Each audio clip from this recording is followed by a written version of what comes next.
and you are. We are Citizen Outbreak. Welcome to the podcast.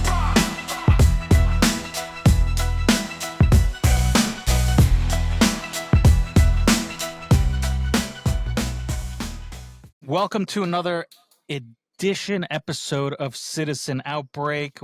We did take a little break because we were traveling. Matthew's traveling. I was traveling. Now we're on the same page. Still traveling, Matthew. Yeah, good. Yeah, I want to give a tantrum. I know you look nice and healthy. I want to give a real quick big shout out to the police officer who pulled me over on the way over here. That's why I was a little bit late, Matthew. What'd you get pulled over for? All right, so there's a lot of traffic, and they, the side that you're not supposed to go on. It's the side of the road that you're not allowed to go on. What's it called? It's the side. There's a word shoulder. For it. The shoulder. The shoulder. Yeah, the shoulder. The shoulder. So Yeah. So there was people going on the shoulder. I was about to go on the shoulder, but then I saw the police officer going behind everybody, and he was like, everybody was going back into the traffic. And then he made it to a certain point, and there was like maybe two cars in front of me for my exit. So I went for it. The guy pulls me over, and I'm like, what? He goes, didn't you just see me telling everybody to go, and you decided to go? And I said, well, the exit's right here.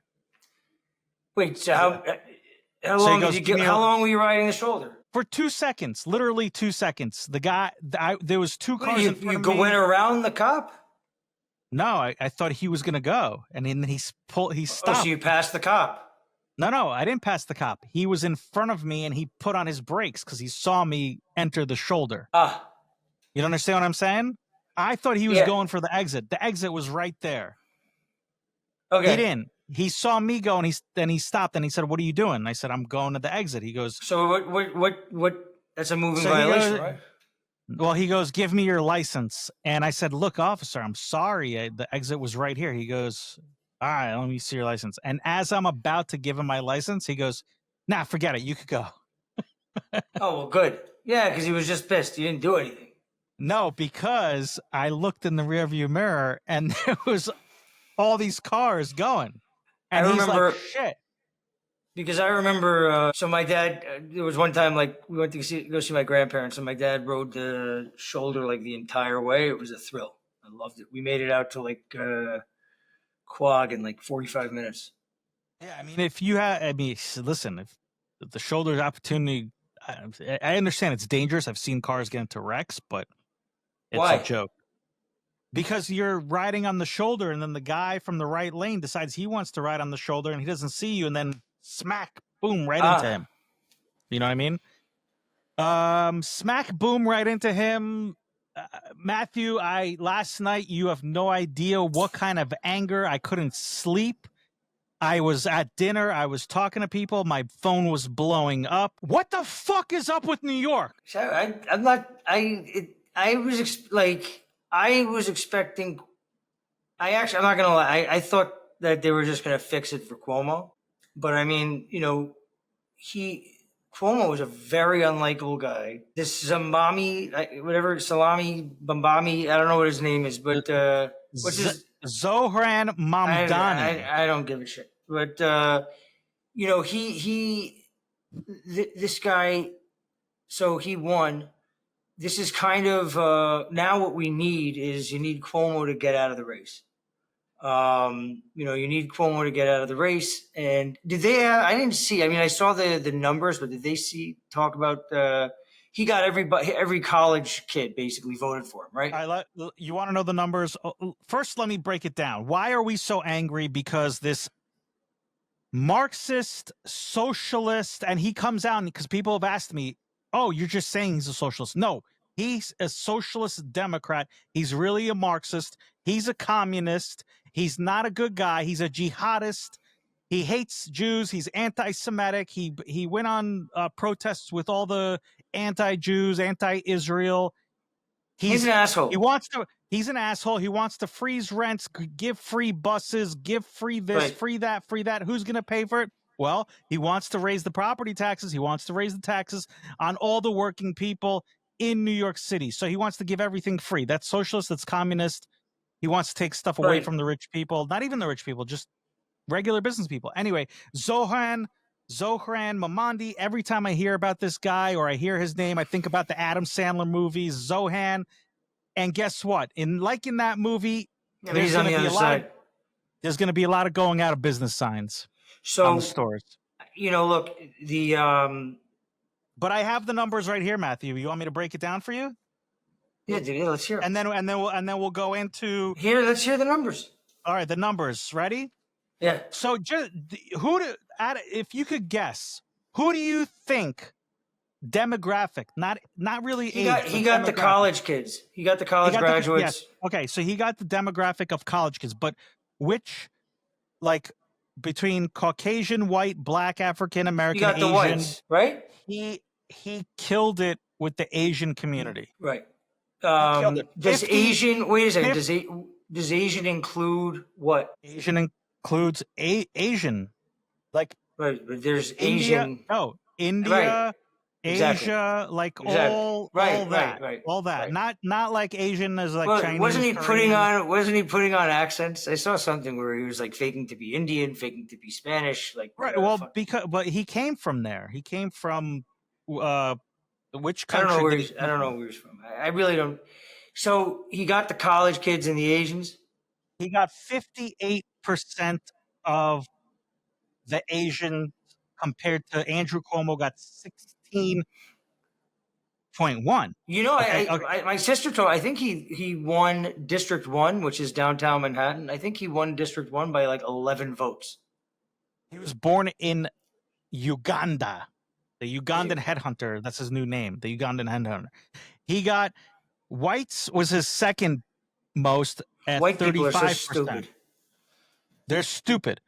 But, Hispanics, 30%. So the demographic, those young kids that he was getting, it just goes to show you what they're learning in school, what the money is going towards, right?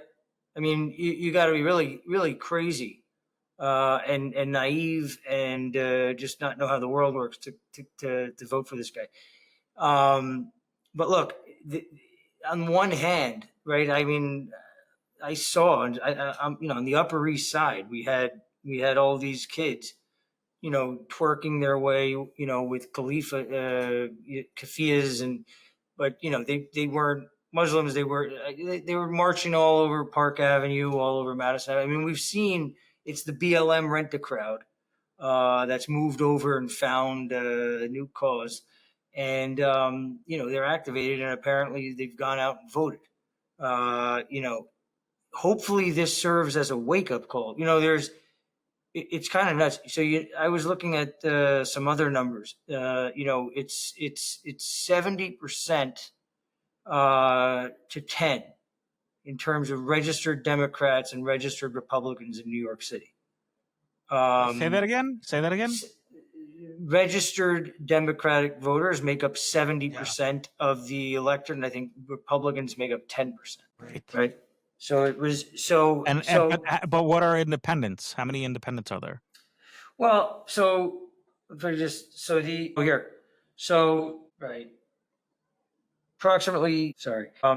Republicans, 67% of active NYC voters are registered Democrats, 10% Republicans, 22% of New York State voters are Republicans. I mean, so that you can be registered as independent, as a libertarian, as other things. The point is, I haven't looked yet at what kind of turnout. Look, the guy got 460,000 votes.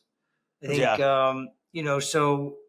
and Cuomo got 300-something thousand, right? There's the Republicans out there, basically, Cuomo has to drop out like yesterday. And, people have to get behind Adams. Cuomo got thrashed by this guy and Cuomo had every single endorsement. He had the whole machine behind him. He had a lot of money, and he got beat soundly by this guy. He's unlikable and unwinnable. Cuomo is what this would show us. So can you imagine the guy was the governor of New York. Okay. Obviously we know what happened with him. He had to step aside. Now he was running as mayor. Why was he running as mayor? people thought because this was a stepping stone to the presidential race in 2028. So now he gets smacked up by this jihadist, Marxist, communist, whatever you want to call him, Zohran, whatever, Mamdani. By the way, I'm thrilled. I'm thrilled that Cuomo's out of it. I mean, there's positives and negatives to this because so everyone's like, oh yeah, it's over for New York. It's over. This guy's going to be the mayor of New York. Not necessarily, because I've been talking to some people. This is the first innings. I mean, you have the sitting mayor of New York who wasn't able to campaign because of his indictment. He's sitting on the sidelines right now as an independent. You have Cuomo, who, he did get 300 some odd thousand votes. I don't want him, but those votes are very much anti-Zohran. The people that voted for Cuomo aren't going to say, oh, you know what, Cuomo lost, let me go vote for Zohrani.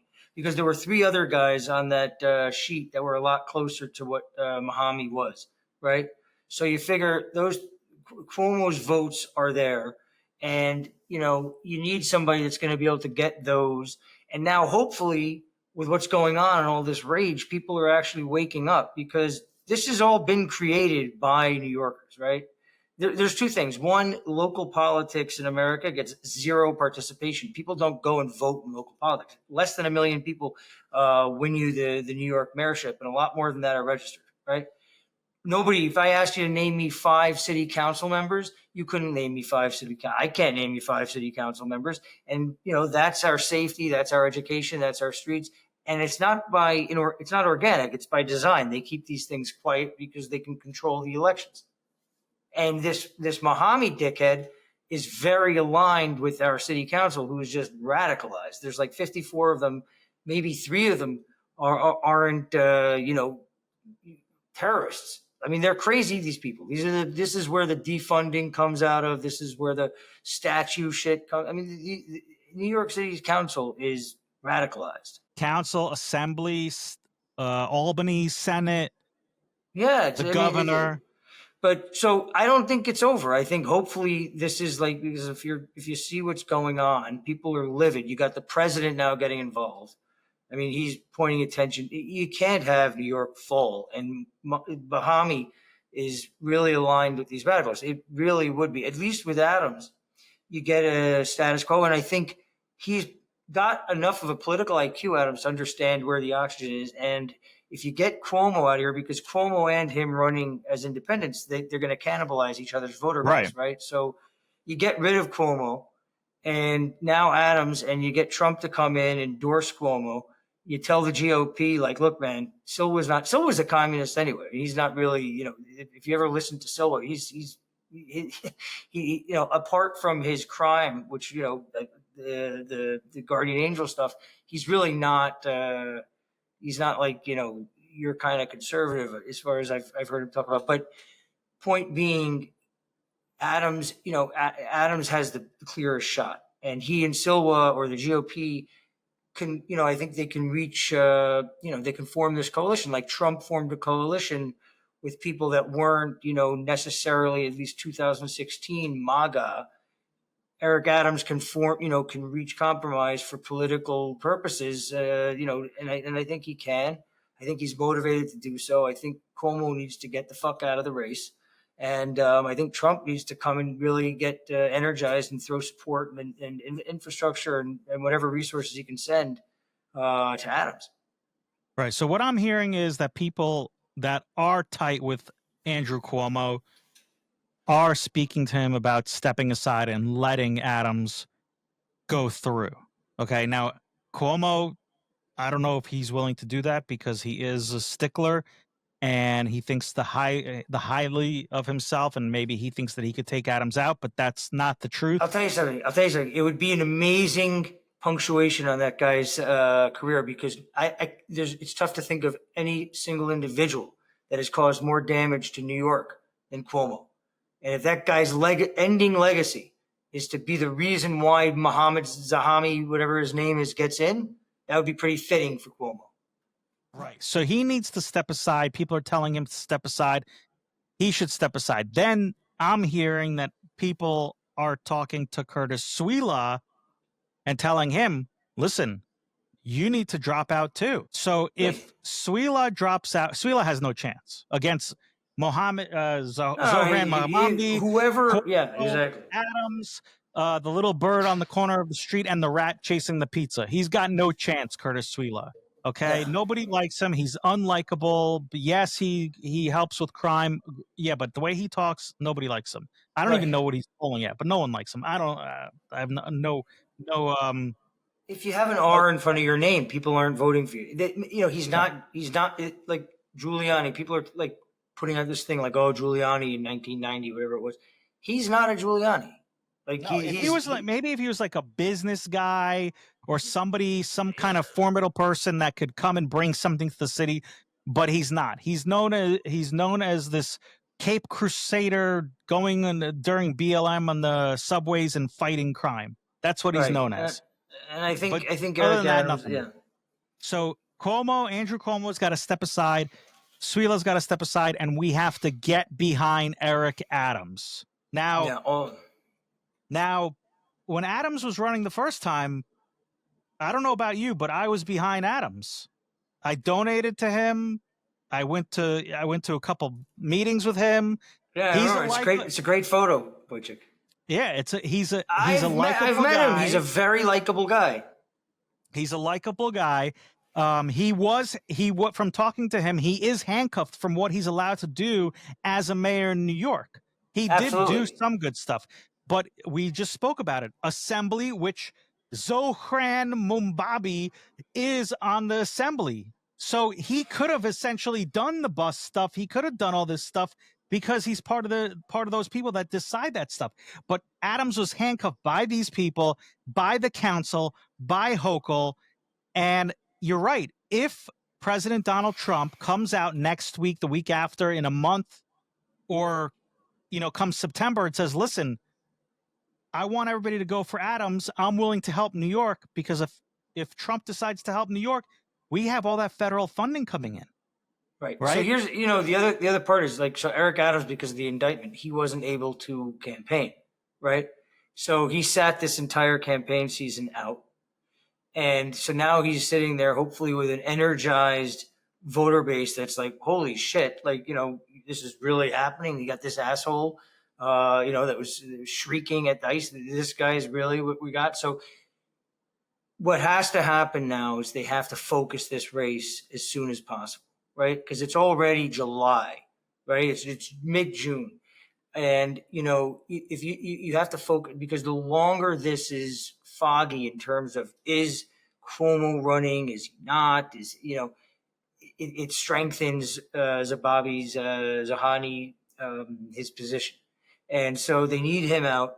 And look, like you said, I think I think he can be a pragmatist.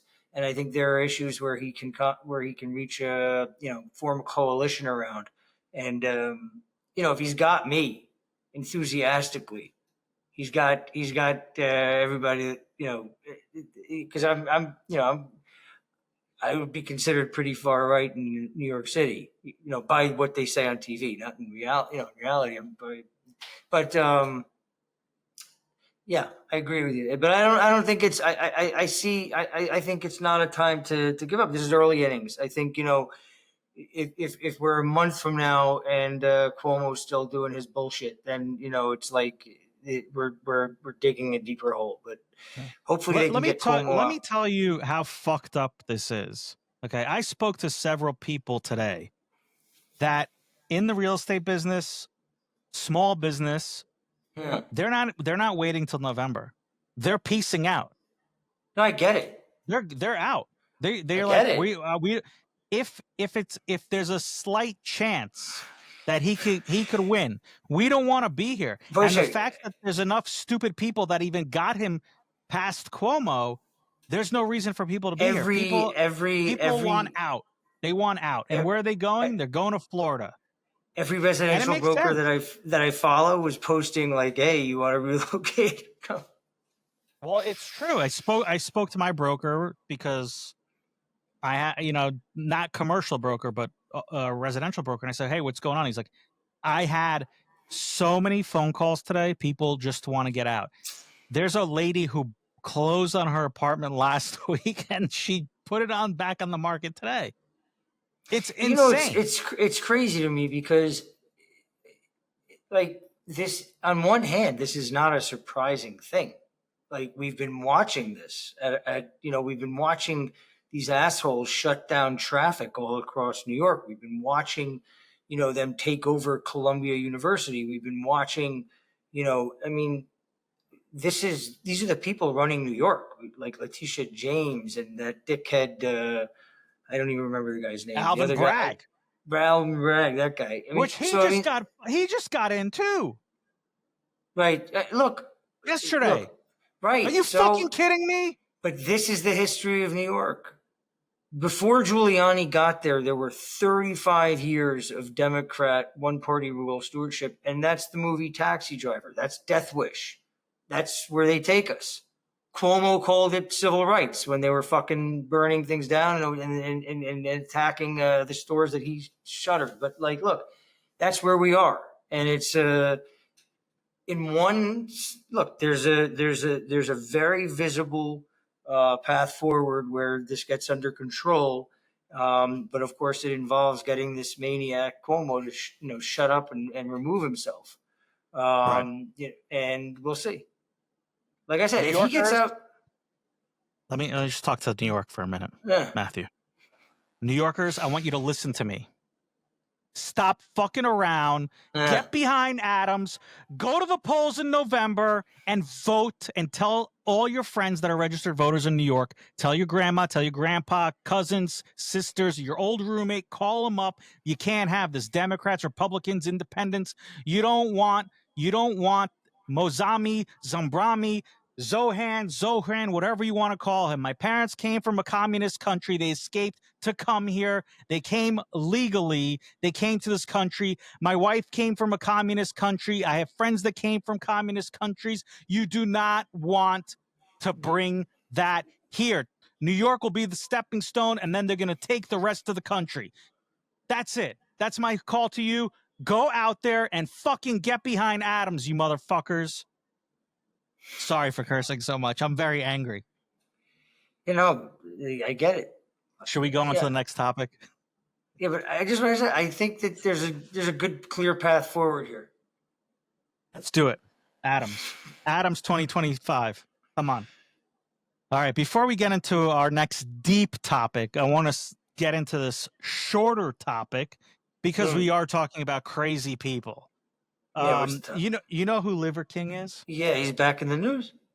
Yeah, you remember the Liver King? He was that really muscular guy who ate bull nuts and yeah. Right, and it was all a fucking scam because he was taking steroids, and then he came out and said, "Yeah, I was taking steroids." Anyway, Liver King, his real name is Brian Johnson. Okay, listen to this crazy motherfucker. He must be on some kind of drugs because his eyes were all dilated. Anyway, he got arrested today. Hey, really? For what? And do you want to hear why he got arrested? Why did he get arrested? He faces one charge of terroristic threat and making threats because he wanted to fight Mr. Joe Rogan. Joe Rogan. He got in his car and he went to Austin, Texas, after making several threats about Joe Rogan. He wanted to have a fight with Joe Rogan. It's not like he was was on social media. Was he somewhere or he's just talking to a camera? He was talking to a camera. Was he in Austin, outside the booth? He went to Austin. Oh, he went and was knocking on the door? No, I don't think he got to the door. I think Joe Rogan is Rogan would fuck him up, man. Rogan is Of course, but you don't know if this guy has a gun. You don't know if he has a bomb, a weapon. Yeah, Rogan did. Rogan kind of was hard on the guy, right? Yeah, I mean, a lot of people were hard on him, but apparently... but Rogan's got 300 million viewers. Right, so Rogan probably, but this guy was a fraud. He was a fraud. He didn't... Absolutely. His Liver King primal diet was not really a primal It was, diet. It was steroids, it was and that's it. disgusting. Look, the Yeah, guy so he still was eating like balls and dick and everything. It was gross. testicles. And dick. He was eating the dick. I saw him eat the dick and the brains. He weighs 177 pounds. He's probably a small guy. He's got to be like 5'4". To weigh, he's pretty muscular. So to weigh that, he's got to be 5'4". 5'3". 5'3". Well, Rogan's looks kind of small too. When he's sitting, he looks big, but when you ever see him like tiny, he looks like he's a short guy. Yeah, I don't know, but that's also because he's around these UFC guys. Maybe they're just taller than him. A lot of those guys are like 6 feet tall, something. I don't know, maybe. But anyway, he got in this video. I saw the video. You didn't see it. I'm going to send it to you later. But he got on all fours and he was pretending he was a monkey. And he says, "I'm going to Austin." No, the cops caught up to him on his way to Austin, and they got him. They arrested him, and bye-bye. Was he trying to go all the way on all fours? No. He had I guess he was with a team. There was people he was talking to, and he was getting in the car. I wonder if they arrested the people he was driving with too. The Liver King. Speaking of another Liver King, we had the No Kings parade, and then we had this war, the 12-day war, Iran and Israel, 12 days. I don't want to really talk about the war, Matthew, because the war is already 12 days long.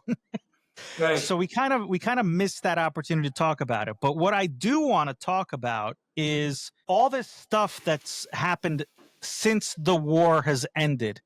The people that, are quote unquote leaking stuff, fake stuff to the media.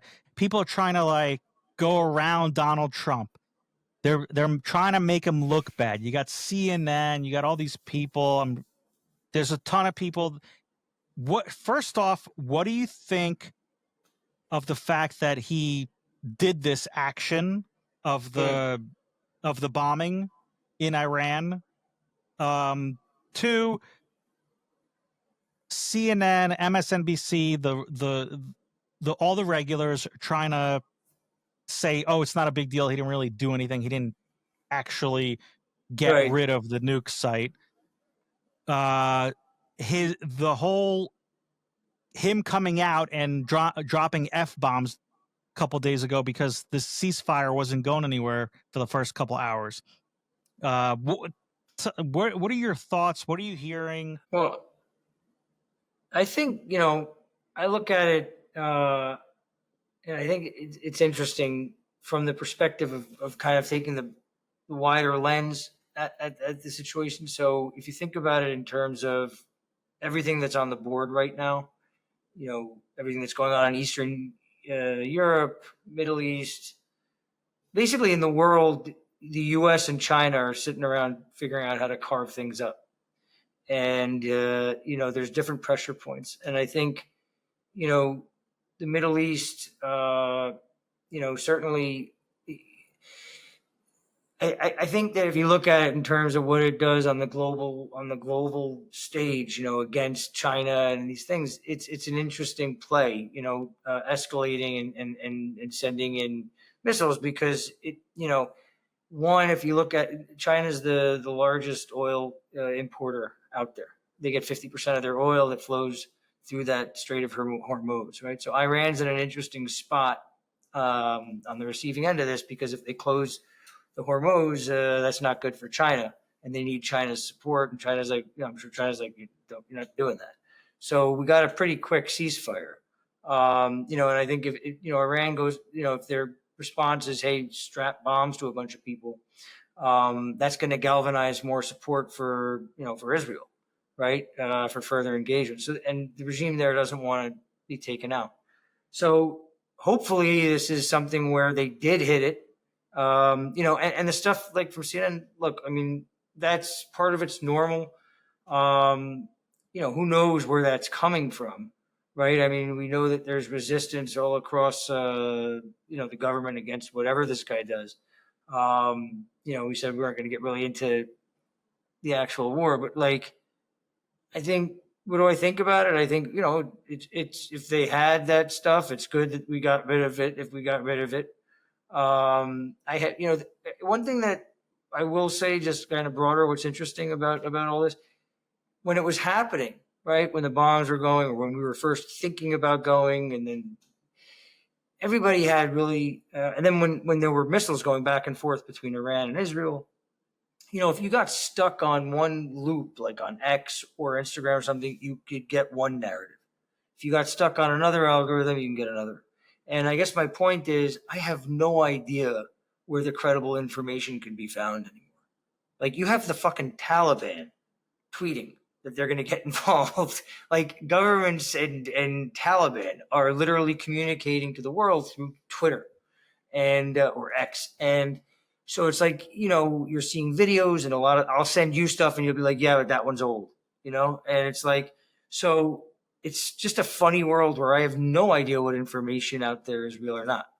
Right, because Iran came out after this was all over during the ceasefire, and they're like, we won the war. Israel came out and said they won the war. I mean, how does Iran come out and say they won the war when they just got fucking, was it 12 bombs dropped on them? And you just, who knows what's credible? I don't trust our intel services.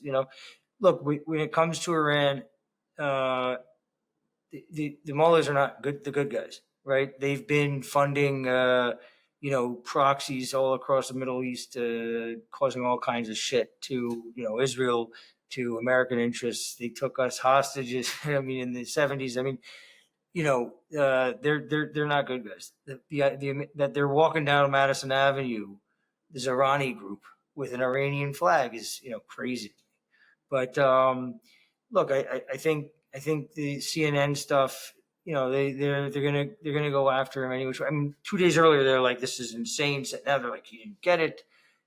Some guy, they don't have sources, right? It's all about just the narrative, and it's amazing because we're in a totally different universe like today than we were 3 days ago or 4 days ago. Because 4 days ago everybody was like, we're facing World War III. How could he go to war? I didn't vote for this. How are we going to war? He's supposed to be. He's telling me we're never going to war. He's the anti-war president, and then he's going to war. Right, and that's the other thing, right? It's like it's not every fart is a shit, right? Like, it's like, part of diplomacy is the threat of use of power. It's not real. There's no real art to diplomacy if the other side doesn't think that there's something else, another option for you to take. And it's like the second he starts talking tough, you just see everybody saying he's taking us to this never-ending war. It's like he hasn't done it yet. That's one possible outcome here, right? But like, if the outcome is what we have, and if they took out and set this thing back, in a material way, that's a good thing. And if it looks like they've achieved a very quick ceasefire, that's another really good thing. And the reality is, it would be pretty, as we evaluate these types of things, it's a pretty major success. Right, but something that you brought up earlier was intel. Okay, we don't really have proof that they actually had anything working, any nuclear. I mean, we've heard it from the 90s. I agree with you. I agree with you. Oh, they're a week away. They're a month away, 2 weeks away, 2 months away. We Yeah, don't look, I have agree with you. intel. We don't have proof. Who's telling us the intel? Who went there? The same people that told us the WMD, the same people that told us that that laptop was Russian disinformation. They don't have credibility with me. And I think I think that if this is where we were going, maybe if Trump were in there in October, they would have done this 2 years ago and cut to the chase rather than in the last 2 years. Right. But so I still don't understand the timing of the whole Israel attacking them. I don't get the whole timing. Like, what was that? If you want to, like I said, so if you step back, right, China is in much worse shape than our media. Our media reports like China's kind of like isn't affected by the rules of economics. That like whatever Trump does just hurts America, doesn't affect China. China's in bad shape. Like, they're in a lot, like they're getting the shit kicked out of them on this trade war. Factories are shutting down. They have real pressure. And if you're looking at it, like if you're connecting the dots between the different pieces on the board, Trump's saying, "Look, you here, take this because it's more pressure on China. Destabilizing this part of the world. I mean, China can go and say, okay, you want to mess around, like we're going to go to Taiwan, but the reality is, I think that this puts pressure on China, and if they were to close down their Hormuz and stuff like that, the U.S. Taking out Iran, if they do start, because right now you got to figure Saudi Arabia obviously was involved in knowing that was coming, right? The Abraham Accords. So if you have a real reshaping of the Middle East under strong U.S. leadership, that's a pretty big deal. Right. So if they close down the Strait of Hormuz, it really doesn't affect us. It more affects it affects us. It affects everybody, and that's the thing. I mean, it's a global economy, but yeah, our oil, we source anywhere from like 5 to 15%. They source 50% of their oil coming through that, right? So it really affects China more than anybody. It affects China more, and it affects the EU more, because those two, they get a lot of their oil. But us doing that, if you think about it, China's holding on to its slave labor, and that's what's propping up its that and other things are propping up its House of Cards economy, because they're selling their stuff to us.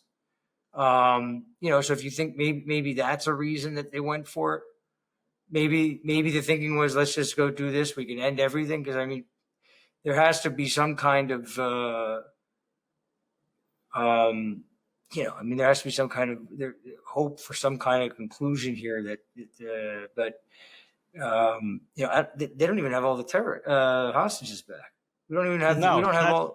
We don't have the remains of the. They're working on it now. I heard today that they had some dialogue today. We probably might be getting something by this weekend. Maybe the rest of the live hostages and then the bodies, but they have bodies of Americans. I mean, if you just keep this to Americans, right? They still have remains of Americans that they murdered, right? I mean, so that's. I mean, if you just keep it to the if you go down that lane and just keep it to they've been holding Americans. Why the timing? I think what I said. I think on the global, that's part of it. Look, we're acting. It's not. Potentially, it's not. He didn't come out on his campaign trail and say, "I'm running to do this." But look, in 2020, he took out Soleimani, right? He did that, and he's always said he was talking tough about Iran forever. And when he killed Soleimani, like depending on where you fell on that, you either thought that was amazing or you thought that was, oh my God, we're going to World War III. So this really wasn't anything new in his platform. This was actually consistent with what he did in his last administration and what he's always talked about, that he wasn't going to allow them to get the bomb. And he never really, he talked tough. Right. So do you think that this ceasefire is going to hold, or do you think something's going to light up again?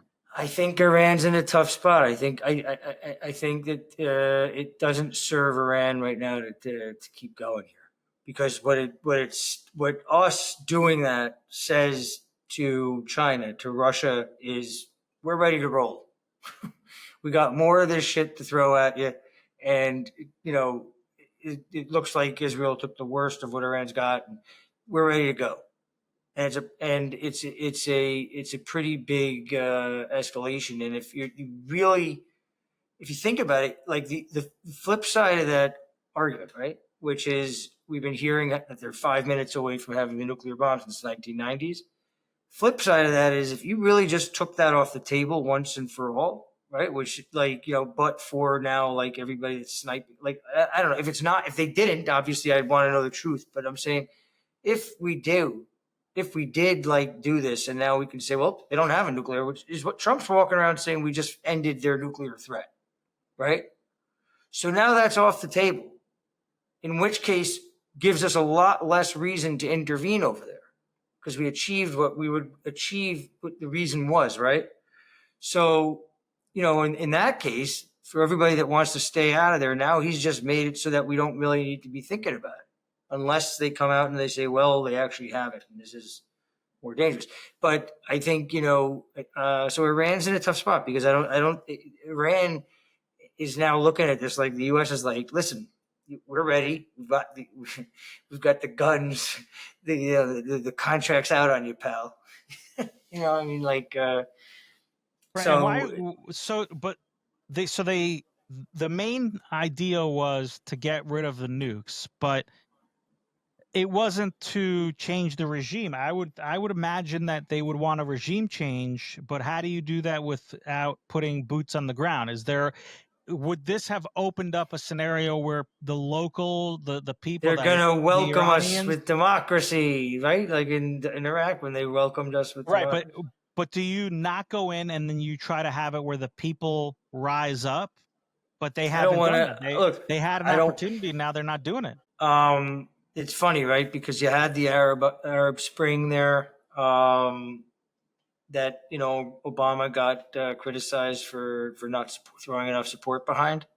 The narrative on Iran is always that the population, which is very young, isn't radicalized. That's the narrative kind of we've been fed for a long time.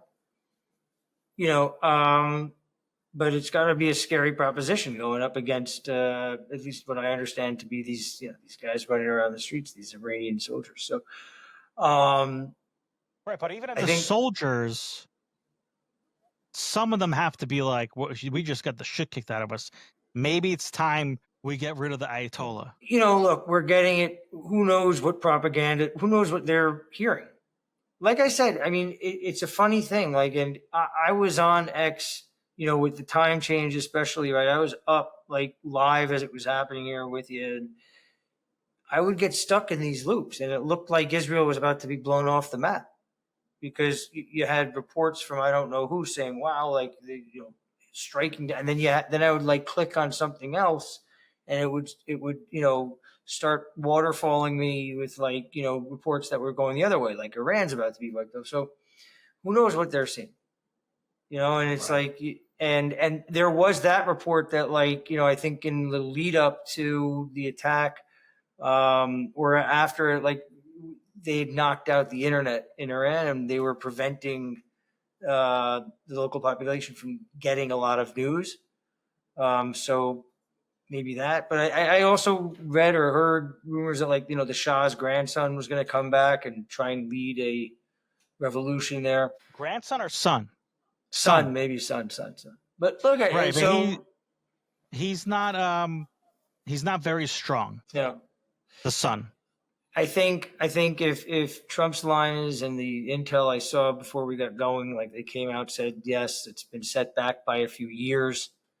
They could always change the narrative, but for the moment, if you're somebody that doesn't want us getting entangled, you could say, well, you did it. Bravo. Now leave. Right. We're going to keep an eye on this. Personally, I'm hoping that this ceasefire lasts, but it's Iran. You can't trust Iran. They're sneaky. Yeah, but they've got a tough. I'd like to see the regime change. I have a lot of Iranian friends. Yeah, I'd like to see a regime change there too. Hopefully, I'd like them. I'd like. It would be.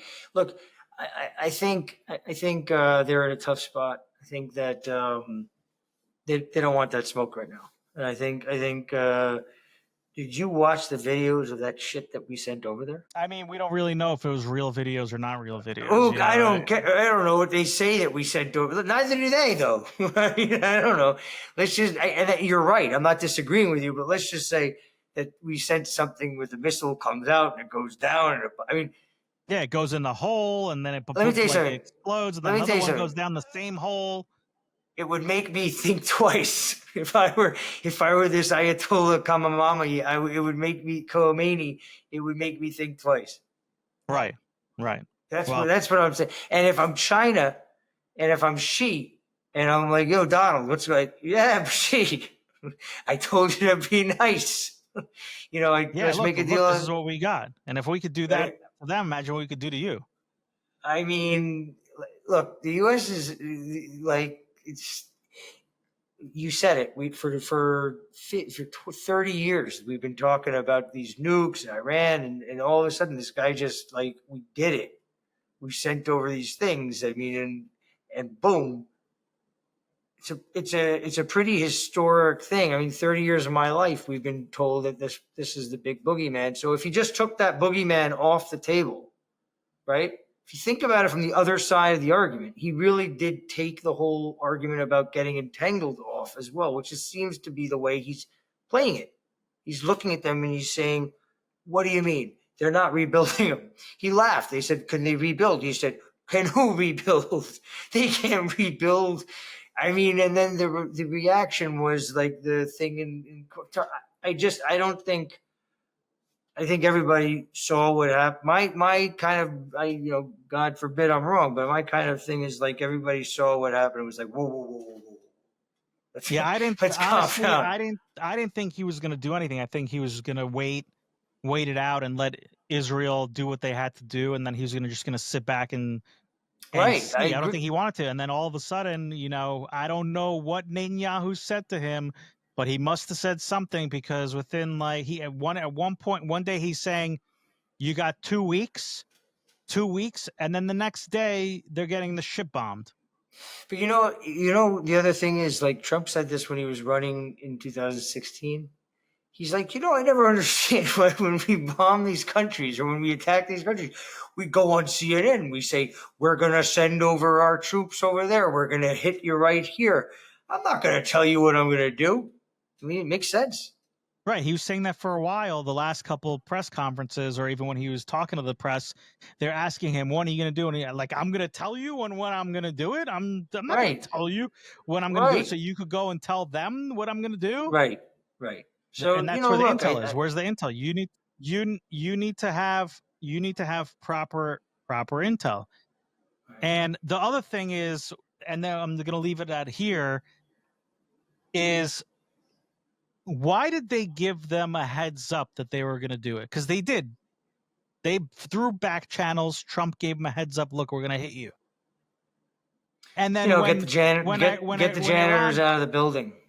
Get the janitors out of the building. And then Iran, to go after the Qatar base, the U.S. base in Qatar, same thing. They gave them a heads up. Well, I'll tell you one thing. Iran better do that, because if they kill the U.S. service member, God forbid, that's a different level of smoke. Right. So they have to tell them. I mean, they did the same thing when he took out Soleimani. He didn't give him. I don't think he gave him a heads up about the hit on Soleimani, but they gave him a heads up that they were going to retaliate by hitting a base in Iraq. Right. And yeah, I remember that. It's so silly. It's all theater. It is all theater. It's all theater. I don't know what's going to come of it. We got so many issues going on. We got issues in New York. We got the Liver King attacking Joe Rogan almost. We got this 12-day war in Iran. We got Diddy. Well, we're not going to talk about. Yeah, we're not going to talk about Diddy this time. That one. There's a lot. Yeah, we're going to save it for next week because there's a lot going on. Okay. The last final topic. It's real quick. Yeah. Paris Fête de la Musique. You know what it is. It's a festival. It's like, I think, what is it? 1 day, 2 days. June 21st. So it's 1 day. I've been there. It's kind of crazy. There's music all over Paris. It's all over France, by the way. It's all over France. Sorry, all over France. There's performances everywhere. There's bands. There's big artists. There's small artists. Yeah. There's bars, people playing. There's even like little people playing. Not little people. Very cool. Just like people playing on the guitar on the side of the street. Have you been in Paris during little people and little people? Yeah, I was in Saint-Germain. Zelensky. Did you see his suit? I saw his suit. I saw his little suit. Yeah, but have you been in Paris during Fête de la Musique? Yeah, I was. I was in Saint-Germain. Okay, Saint-Germain. It's rowdy. So it gets a little chaotic. Oh yes. There's a lot of people. Oh yes. Right. So it's wild. So it got a little crazy. We know we're talking about Zohran. We're talking about the Islamic Brotherhood. We're talking about this radical Islam. So 145 young women and girls got jabbed with syringes. Yeah, have that had GHB in them, the date rape drug. Right. GHB. They got jabbed. What the fuck is going on? 145. We're not talking about 2, 3, 4, 5. 5. Was it all at one venue or spread across? No. It was spread around. Oh, so like it was a organized campaign to do this. It was an organized campaign. Did they catch? Did they figure out what was going on? Well, they detained 12 suspects. I'd like to see who it was, because. Well, have they not released who they are yet? I'm not seeing who, but these girls got hit in the buttocks, in the arm, in the leg. It's terrible. The syringes were filled with rohypnol or GHB, which you were right.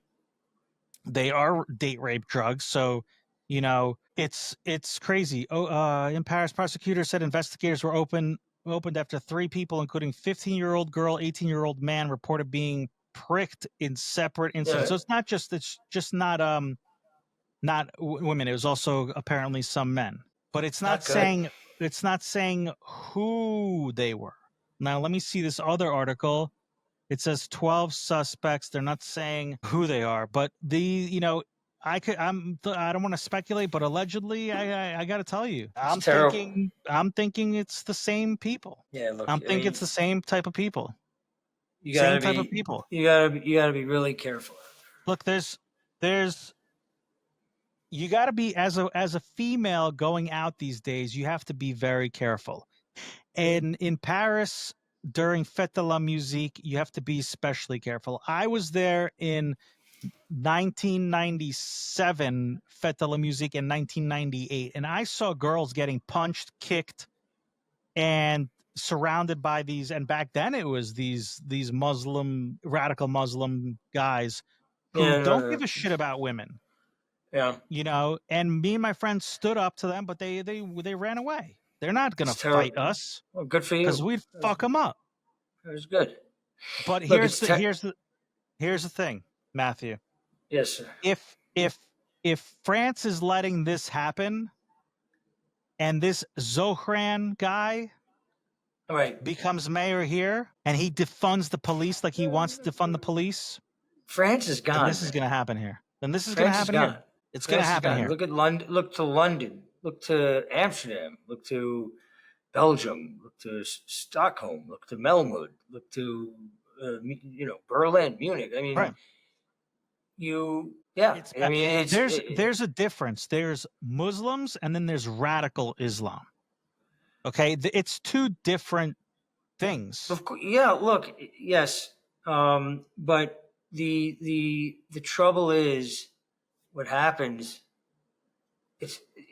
It's not clearly it's not honestly discussed in mainstream America or on TikTok. The narrative, because there is a part of Islam which is the Islamists, the radical, the politically motivated, and the extreme, that do want Sharia law. They do want certain parts, and that's not